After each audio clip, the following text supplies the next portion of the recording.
Kederalun pada malam tanggal 28 Maret. Rudal jelajah yang diluncurkan dari udara dengan presisi tinggi menghancurkan pangkalan bahan bakar besar di dekat Klevan, wilayah Rovno. Pasukan bahan bakar untuk peralatan militer Ukraina dilakukan dari pangkalan ini ke pinggiran kota Kiev. Sarana Pertahanan Udara Angkatan Udara Rusia menembak jatuh 3 kendaraan udara tak berawak Ukraina di dekat Chernobyivka.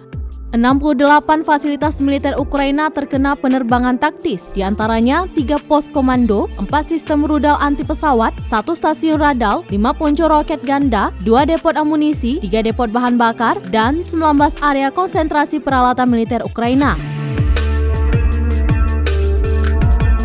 Secara total, sejak awal operasi militer khusus, 123 pesawat dan 74 helikopter, 311 kendaraan udara tak berawak, 1.738 tank dan kendaraan tempur lapis baja, 181 peluncur roket ganda, 726 artileri dan mortir lapangan, serta 1.592 unit militer khusus kendaraan telah dihancurkan.